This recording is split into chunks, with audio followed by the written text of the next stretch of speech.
찬송가 365장 찬양하겠습니다. 찬송가 365장입니다.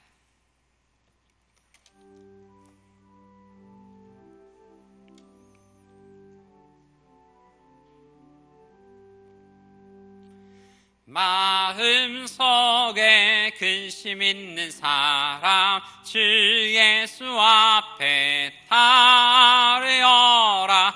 슬픈 마음 있을 때에라도 주 예수께 아뢰라.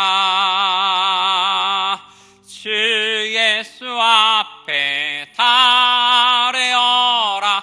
주의 친구니 무엇이나 근심하지 말고 주 예수께 아뢰라. 눈물 나며 깊은 한숨 쉴 때 주 예수 앞에 달려라. 은밀한 죄 내게 있더라도 주 예수께 아뢰라. 주 예수 앞에 달려라. 주의 친구니 무엇이나 근심하지 말고 주 예수께 아뢰라. 괴로움과 두려움 있을 때에 주 예수 앞에 달려라. 내일 일을 염려하지 말고 주 예수께 아뢰라.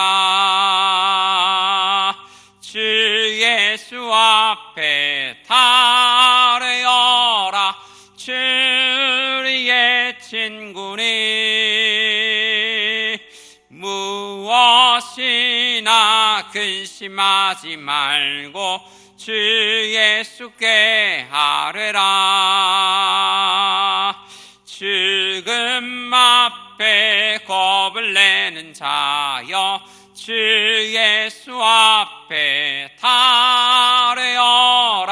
하늘 나라 바라보는 자여 주 예수께 아뢰라. 주 예수 앞에 달려라. 주의 친구니 무엇이나 근심하지 말고 주 예수께 아뢰라. 아멘. 우리 함께 기도하겠습니다. 우리를 사랑하셔서 늘 우리와 함께 계시고 또 동행하시고 인도해 주시는 하나님 아버지, 우리가 오늘 또 한 주를 시작하면서 하나님을 바라봅니다. 주님, 우리 앞에는 여러 가지 일들이 있습니다. 주님, 걱정과 근심, 두려움과 또한 공포가 있는 일들도 있습니다. 그러나 주여, 우리가 이 모든 때를 당할 때에 하나님 다시 한번 바라보기를 원합니다.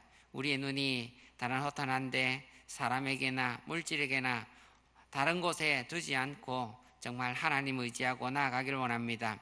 말씀을 통해 찾아오시는 주님, 오늘 말씀을 통하여 우리 가까이 오시고 우리의 마음을 붙잡아 주셔서 흔들리지 않게 하시고 정말 하나님의 길, 정직한 길로 걸어갈 수 있는 저희들 다 되게 도와주옵소서. 질병 가운데 있는 우리 성도들이 있습니다. 배명순 성도님, 오늘 또 입원합니다.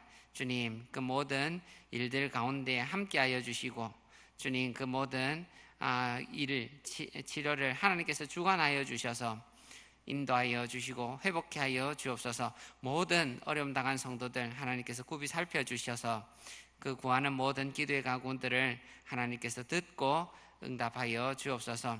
오늘도 말씀을 통해 우리에게 합당한 말씀 허락하여 주시고 모든 성도님들이 힘 얻게 하나님 도와 주옵소서. 감사드리며 예수님 이름으로 기도드립니다. 아멘. 함께 보실 말씀은 이사야 39장 말씀입니다.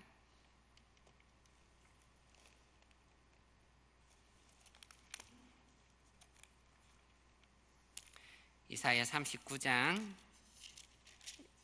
1절부터 8절까지 말씀 제가 봉독해 드리겠습니다. 이사야 39장입니다. 그때에 발라단의 아들 바벨론 왕 무로닥 발라단이 히스기야가 병들었다가 나았다 함을 듣고 히스기야에게 글과 예물을 보낸지라. 히스기야가 사자들로 말미암아 기뻐하여 그들에게 보물창고 곧 은금과 향료와 보배로운 기름과 모든 무기고에 있는 것을 다 보여주었으니 히스기야가 궁중의 소유와 전 국내의 소유를 보이지 아니한 것이 없는지라. 이에 선지자 이사야가 히스기야 왕에게 나와 묻되 그 사람들이 무슨 말을 하였으며 어디서 왕에게 왔나이까 하니 히스기야가 이르되 그들이 원방 곧 바벨론에서 내게 왔나이다 하니라. 이사야가 이르되 그들이 왕의 궁전에서 무엇을 보았나이까 하니 히스기야가 대답하되 그들이 내 궁전에 있는 것을 다 보았나이다. 내 창고에 있는 것으로 보이지 아니한 보물이 하나도 없나이다 하니라. 이사야가 히스기야에게 이르되 왕은 만군의 여호와의 말씀을 들으소서. 보라, 날이 이르리니 내 집에 있는 모든 소유와 내 조상들이 오늘까지 쌓아둔 것이 모두 바벨론으로 옮긴 바 되고 남을 것이 없으리라. 여호와의 말이니라. 또 내게서 태어날 자손 중에서 몇이 사로잡혀 바벨론 왕궁의 환관이 되리라 하셨나이다 하니 히스기야가 이사야에게 이르되 당신이 이른바 여호와의 말씀이 좋소이다 하고 또 이르되 내 생전에는 평안과 견고함이 있으리로다 하니라. 아멘. 우리 히스기야는 두 번의 기도로 참 유명합니다. 아수르 사네립 왕이 공격했을 때에 히스기야가 성전에 올라갔고 그 결과 하나님께서 구원해 주셔서 18만 5천 명의 군사가 다 죽고 멸망을 당한 사건입니다. 그리고 두 번째는 히스기야가 병들었을 때에 눈물로 기도했더니 하나님께서 15년을 더 살게 해주신 그 사건입니다. 이 두 사건이 히스기야의 기도로 참 유명한데, 그런데 이 두 사건의 시간적인 순서를 보면 시간이 병에서 치유받는 사건이 먼저의 일이고 아수르 군대가 공격해서 구원받는 일은 나중의 일입니다. 그래서 우리 시간 순서를 따라 다시 한번 말씀을 드리면 사네립이 제일 먼저 1차 침입을 해서 지중해 연안의 모든 나라들 유다까지 차례로 점령하면서 큰 승리를 얻고 갑니다. 그때에 사네립이 히스기야에게 금 30달란트, 은 300달란트를 내라 했을 때에 그 히스기야는 왕궁의 성전에 있는 모든 보물들 그리고 성전 문과 벽에 칠해져 있는 금까지도 다 벗겨서 사네립 왕에게 바칩니다. 사네립은 그 곡물과 포로 또 사람까지 20만 명을 잡아서 아수르로 돌아갑니다. 사네립의 완전한 승리가 있었던 것입니다. 그런데 하나님께서 이 일에 대해서 어떻게 보셨겠습니까? 이 일에 대해서 하나님을 의지하지 않고 성전의 모든 보물, 기물까지 적군에게 바치고 항복한 일에 대해서는 하나님께서 진노하셨습니다. 그래서 38장 1절을 보면 히스기야에게 주신 말씀이 여호와께서 이같이 말씀하시기를 너는 내 집에 유언하라. 내가 죽고 살지 못하리라 합니다.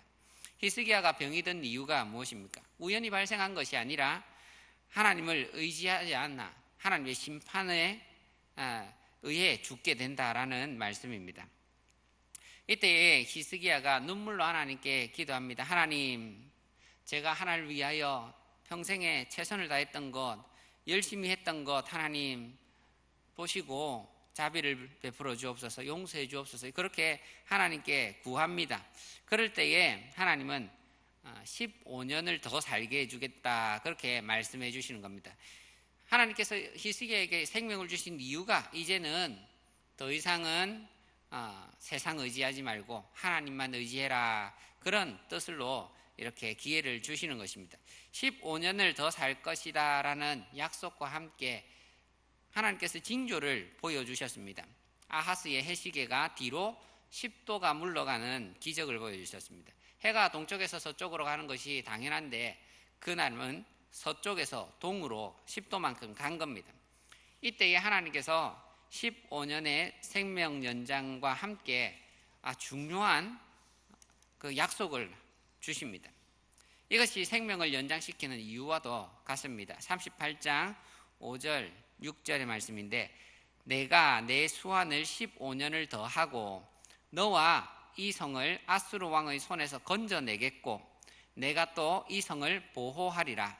나 여호와가 말한 것을 내가 이룰 증거로 이 징조를 내게 주리라.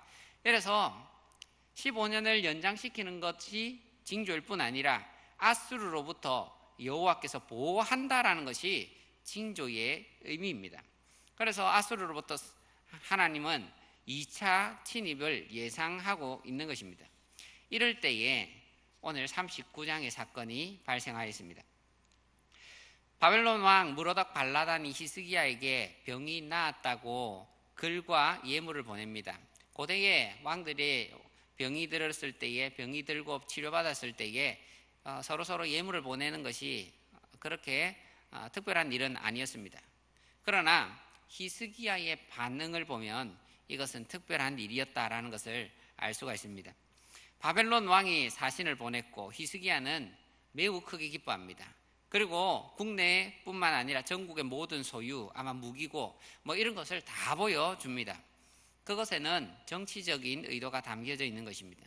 즉 반아수르 정책, 그 동맹을 서로 맺자, 우리가 같은 편이 되자라는 것을 의도합니다. 그런데 좀 전에 병이 나았을 때의 그러한 일들을 같이 생각한다면 히스기야는 이런 식으로 반응해서는 안 되는 것입니다. 히스기야가 병에 든 이유가 하나님을 의지하지 않아서였습니다. 그가 눈물로 기도할 때에 하나님께서 병에서 고쳐주셨습니다. 그러면서 하나님 자신이 너와 이 성을 아수르의 왕의 손에서 건져내겠고 또 이 성을 보호하겠다, 그렇게 약속하셨던 것입니다. 그 의미로 해가 10도 뒤로 물러가는 징조까지 보여주셨습니다. 그런데 히스기야가 불신앙적인 모습을 다시 보이는 것입니다. 다시 똑같은 죄를 반복하는 것입니다. 특히 이사야서에서는 바벨론은 매우 교만한 나라라고 합니다. 하나님을 대적하는 나라로 묘사가 됩니다. 그 나라가 멸망당할 것을 여러 번 예언하였습니다. 의지하면 안 되는 나라인데 너무나 두려운 나머지 똑같은 죄를 저지르고 마는 것입니다. 이 내용의 핵심을 우리가 이해한다면 히스기야가 자신에게 단지 보물과 무기고를 보여준 사건 때문에 남유다의 모든 소유가 옮겨가고 사람까지 포로로 끌려간다는 그 엄중한 심판이 왜 내려졌는지 우리는 이해할 수 있는 것입니다. 우리 사람은 참으로 어리석고 연약합니다. 그래서 위급한 일을 당할 때, 그럴 때는 정말 하나님 제가 무엇이든지 하겠습니다, 생명만 살려주시면 무엇이든 하겠습니다 하고 기도하지 않습니까? 그런데 그 문제가 해결받고 나면 언제 그랬느냐는 듯이 다시 한번 원래대로 돌아가기 쉬운 것이 사람의 마음입니다. 그렇게 해서는 안 된다는 것을 하나님께서 말씀하십니다. 이사야가 히스기야 왕에게 물어봅니다. 그가 어디에서 왔고 무엇을, 3절을 보시면 히스기야 왕에게 나와서 묻되 그 사람들이 무슨 말을 하였으며 어디서 왕에게 왔나이까? 라고 물어봅니다. 두 가지를 물어봤습니다. 그런데 히스기야는 하나만 대답합니다. 그들이 원방 곧 바벨론에서 내게 왔나이다. 앞에 무엇을 했나 이것은 얘기하지 않죠. 이사야가 다시 물어봅니다. 그들이 왕의 궁전에서 무엇을 보았나이까? 그때야 모든 것을 보여주었습니다. 이사야가 이렇게 말한 것은 마치 하나님께서 아담아 아담아 내가 어디 있느냐 하고 회개의 기회를 주는 것과 똑같습니다. 그런데 히스기야는 그것을 말하지 않았던 것입니다. 그러나 하나님께서는 그 모든 사실을 아셨고 또 히스기야에게 그 일에 대해서 지적하시는 것입니다. 히스기야는 이사야의 심판 선언을 듣고 이상한 대답을 합니다. 당신이 이른바 여호와의 말씀이 좋소이다 하고 또 이르되 내 생전에는 평안과 견고함이 있으리로다. 어떻게 보면 참 이상한 말처럼 들립니다. 하나님이 모든 보물, 모든 그 물건들이 다 바벨론으로 갈 것이다, 포로들로 너희 자손들이 가게 될 것이다, 이렇게 말씀하는데 나의 생전에는 이런 일이 없으면 평안과 견고함이 있으면 괜찮습니다. 마치 이렇게 들립니다. 그러나 사실 그런 뜻은 아닙니다. 이것은 히스기야의 회개와 같은 말입니다. 여기에서 여호와의 말씀이 좋소이다라고 하는 것은 좋다, 이 말은 기분이 좋다는 말이 아닙니다. 토브라고 해서 옳다, 정의롭다라는 말입니다. 여호와의 말씀이 옳습니다. 여호와의 말씀이 정의롭습니다. 내가 잘못했습니다 라고 하는 것입니다. 이사야 당신이 말씀하신 대로 내가 그 죄를 범했음을 나는 인정한다라는 말입니다. 이것이 회개의 기본 자세입니다. 우리가 죄를 지적받았을 때에 보통의 경우 내 일이 아닌 내가 한 거다 아니다 라고 변명하지 않습니까? 우리 정치권에서 일어나는 많은 일들을 보면 확실한 증거가 일어나지 않기까지는 나는 잘 모른다, 나는 그 일에 상관없다, 그렇게 말하는 것이 사람의 마음입니다. 그런데 히스기야는 어떻게 합니까? 그 일에 대해서 여호와가 옳습니다, 내가 잘못을 인정합니다. 그런데 이 일이 하나님께 있어서는 히스기야가 회개했다라는 것으로 받아들여집니다. 역대하 32장 24절부터 26절을 보면 이 상황을 자세히 묘사를 해줍니다. 그때에 히스기야가 병들어 죽게 되었으므로 여호와께 기도하매 여호와께서 그에게 대답하시고 또 이적을 보이셨으나 히스기야가 마음이 교만하여 그 받은 은혜를 보답하지 아니하므로 진노가 그와 유다와 예루살렘에 내리게 되었더니 히스기야가 마음의 교만함을 뉘우치고 예루살렘 주민들도 그와 같이 하였으므로 여호와의 진노가 히스기야의 생전에는 그들에게 내리지 아니하니라. 그래서 생전의 평안함과 그 견고함이 있었던 이유가 무엇입니까? 만약 이때에 히스기야가 뉘우치지 않고 아닙니다 라고 말했다면 히스기야도 하나님의 심판을 당했다는 것입니다. 그러나 그가 그의 교만함을 뉘우치고 하나님, 제가 다시 잘못했습니다, 제가 잘못하고 하나님이 옳습니다 라는 것을 그가 고백했을 때에 하나님께서 그 회개를 받으시고 용서해 주셨다라는 것입니다. 그 때를, 진노의 때를 뒤로 미루셨다라는 것입니다. 우리 사람은 실수하기 참 쉽습니다. 너무나 죄를 알고도 짓고 모르고도 짓습니다. 그러나 우리가 해야 되는, 반드시 우리가 죄를 깨달았을 때 해야 되는 것은 무엇입니까? 하나님의 긍휼하심, 자비하심을 붙들고 우리가 회개하는 자리로 가는 것입니다. 또 여러 가지 어려운 상황을 만났습니까? 그때도 우리가 어떻게 해야 합니까? 우리가 해야 하는 일은 하나님의 그러한 자비하심, 하나님의 도우심을 간절히 구하고 히스기야처럼 눈물로 기도해야 하는 것입니다. 그럴 때에 하나님께서 우리를 도우실 줄 믿습니다. 우리 오늘 말씀을 통해서 하나님, 우리 사람은 연약하여서, 저도 연약하여서 죄를 짓기도 하고 질병에 걸리기도 하고 또한 여러 가지 연약한 가운데 있기도 합니다. 이때에 히스기야처럼 우리가 마음을 낮추고 하나님 앞에 나아갑니다. 저를 불쌍히 여겨주시고 우리 모든 어려움에서 구해 주옵소서, 이렇게 기도하는 저와 우리 모든 성도님 되시기를 주의 이름으로 축복합니다. 우리 함께 주의 한번 외치시고 기도하도록 하겠습니다. 주여, 아버지 하나님, 주님, 우리 사람들은 참 약합니다. 정말 우리가 눈에 보이는 것, 현실적인 그런 모든 상황에 있어서 주님, 우리의 몸이 반응하고 생각이 반응하고 마음이 같이 흔들립니다. 주님, 우리가 어려움을 당할 때마다 우리가 믿었던 그 신앙이 어디로 갔는지 다시 한번 우리가 흔들리기는 그것을 발견하게 됩니다. 하나님, 하나님의 말씀이 중요합니다. 주님, 우리의 말씀, 우리에게 주신 그 말씀이 아버지 하나님, 우리의 마음을 붙들어 주시고 주님, 어떠한 상황 가운데서도 흔들리지 않도록 하나님께서 우리의 견고함이 되어 주옵소서.